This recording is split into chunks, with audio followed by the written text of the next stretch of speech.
The rain came down in sheets, blurring the neon glow of the city as Daniel Harper stood under the awning of La Lumière, the most exclusive restaurant in Chicago.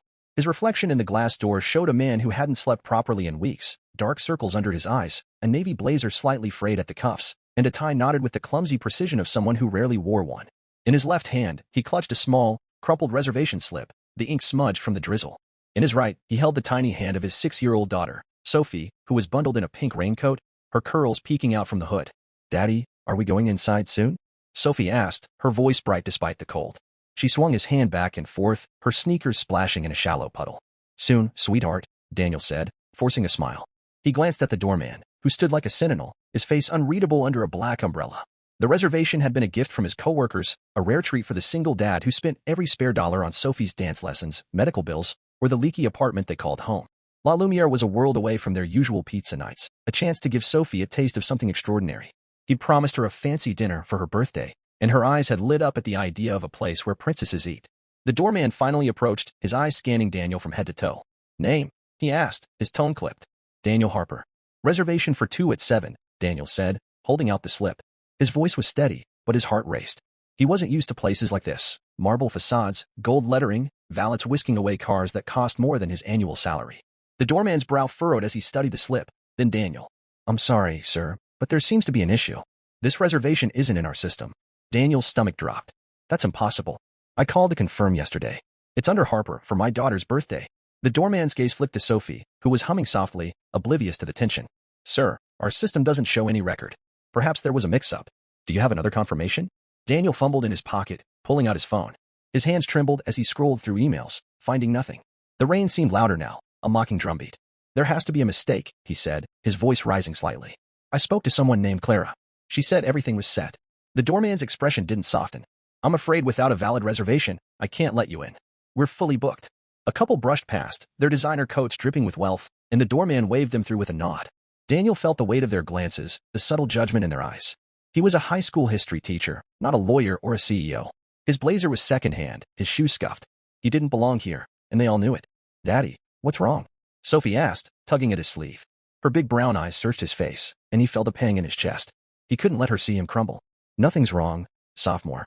We're just figuring it out." He crouched to her level, brushing a curl from her face. "You're gonna have the best birthday, okay?" She nodded, trusting him completely, and that trust felt like a knife. He stood, turning back to the doorman. "Please, check again. It's for my daughter.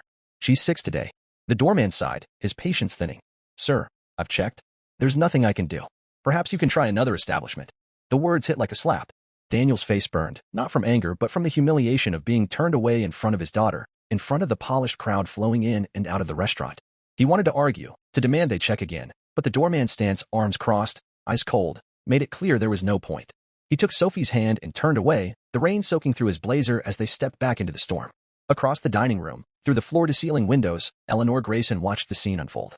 At 62, she sat alone at a corner table, her silver hair swept into an elegant chignon, her black dress understated but unmistakably expensive.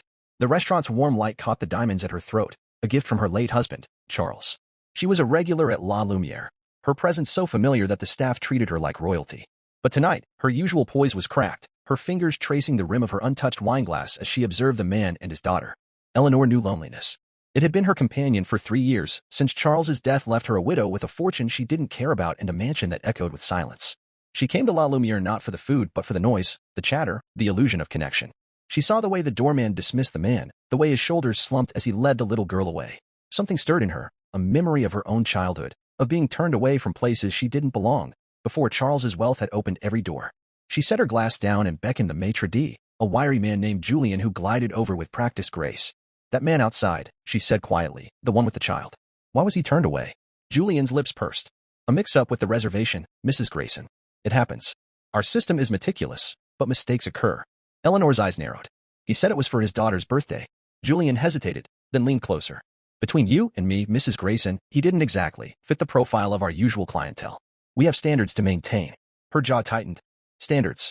She'd heard that word her whole life, first as a girl from a small town who dreamed of more, then as a woman navigating a world that judged her worth by her husband's name. She glanced at the empty chairs around her table, reserved for guests who never came. "Bring them in," she said, her voice low but firm.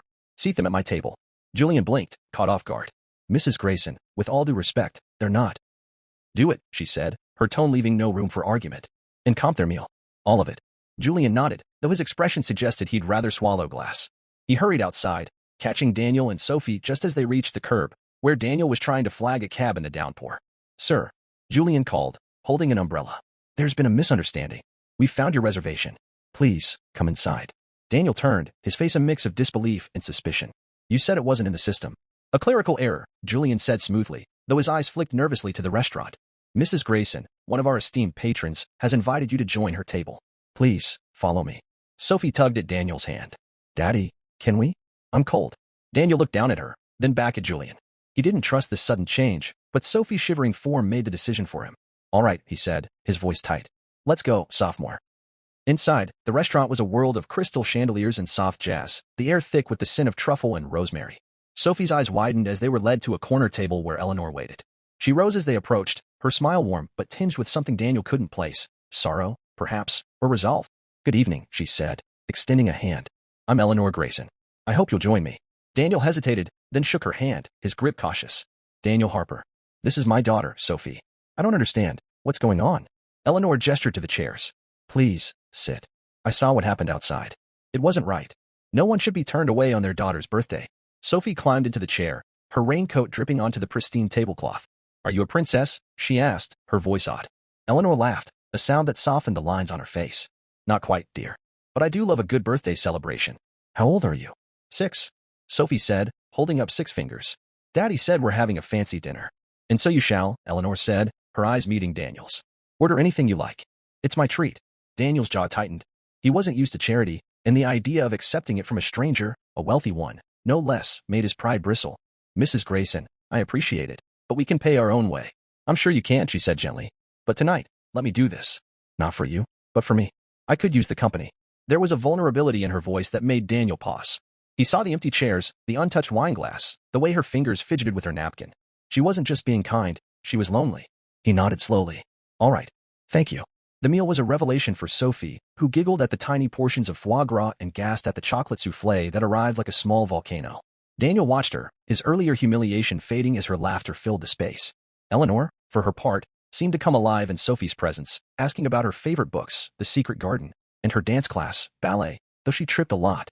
Daniel found himself relaxing, drawn into their conversation despite himself. "You're a teacher, Mr. Harper?" Eleanor asked at one point, sipping her wine. "High school history," he said. "Not exactly glamorous, but it pays the bills. Most of them. It's noble work," she said. "Shaping minds. My husband used to say teachers are the architects of the future." "Used to?" Daniel asked, catching the past tense. Her smile faltered. "Charles passed 3 years ago. Cancer. We never had children, so it's just me now." "I'm sorry," Daniel said, and meant it. He knew loss. His wife, Lily, had died in a car accident when Sophie was 2. The pain never left, just dulled into a constant ache. Eleanor waved a hand, dismissing the sympathy. "Life goes on, doesn't it? Or it tries to." As the evening wore on, Daniel noticed the stares from other tables, curious glances, some disapproving. He was the odd one out, the man in the cheap blazer sitting with a millionaire widow and his daughter in a rain-soaked coat. But Eleanor didn't seem to care. She leaned in, telling Sophie stories of her travels with Charles, camel rides in Morocco, gondolas in Venice, while Sophie listened, wide-eyed. The turning point came when the check arrived. Julian placed it discreetly by Eleanor's elbow, but before she could reach for it, Daniel slid it toward himself. "I've got this," he said firmly. Eleanor raised an eyebrow. "I said it's my treat. And I said we can pay our own way," he replied, his voice steady but not unkind. He pulled out his wallet, knowing the bill would likely wipe out his savings for the month. It wasn't about pride anymore. It was about dignity, about showing Sophie he could provide, even in a place like this. Eleanor studied him, then nodded. "Very well. But let me leave the tip." He agreed, and as they stood to leave, Sophie hugged Eleanor tightly. "Thank you, Mrs. Grayson. This was the best birthday ever." Eleanor's eyes glistened as she hugged her back. "You're very welcome, Sophie. Happy birthday." Outside, the rain had stopped, leaving the city glistening under streetlights. Daniel and Sophie were about to hail a cab when Eleanor touched his arm. "Mr. Harper, may I speak with you a moment?" He nodded, sending Sophie to look at a nearby shop window. Eleanor's voice was low, almost hesitant. "I don't have family, Daniel. No one to share all this with." She gestured vaguely, as if encompassing her wealth, her life. "Tonight, you and Sophie gave me something I haven't had in years. A reason to smile." Daniel didn't know what to say. "You didn't have to do what you did." "I know," she said, "but I'm glad I did. I'd like to help, if you'll let me. Not charity, something real."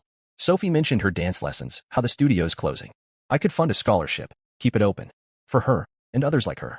Daniel's throat tightened. The studio was Sophie's sanctuary, a place where she could forget the hardships of their life. But accepting this felt like crossing a line. "Why us?" he asked. "Because you remind me of who I was before all this," Eleanor said, her voice soft. "Someone who fought for what mattered. Let me do this, not as pity, but as a thank you." He looked at Sophie, twirling in the shop's light, her face alight with joy. He thought of the bills piling up, the nights he'd lain awake worrying. And he thought of Eleanor's loneliness, her need for purpose. "All right," he said finally. "But only if Sophie gets to name the scholarship." Eleanor smiled, a real smile this time. "Deal." The story didn't end there. Word of Eleanor's gesture spread, first through whispers in Chicago's elite circles, then on social media when a waiter posted about the millionaire widow who shocked La Lumière. The post went viral, painting Daniel as a struggling hero and Eleanor as a beacon of kindness. Reporters called, wanting interviews, but Daniel refused, uncomfortable with the spotlight. Eleanor, too, stayed quiet, though she funded the Sophie Harper Dance Scholarship, saving the studio and opening doors for dozens of kids. Months later, Daniel and Sophie invited Eleanor to the studio's spring recital. She sat in the front row, her eyes shining as Sophie twirled on stage in a pink tutu. Afterward, they shared ice cream at a diner, laughing over Sophie's stories of school and dance. For the first time in years, Eleanor didn't feel alone. And Daniel, watching his daughter and their unlikely friend, realized that kindness had a way of binding people together, turning strangers into family. The world kept turning, noisy and chaotic, but in that diner, three hearts found a quiet kind of peace, one built on selflessness, humanity, and the simple power of a shared meal.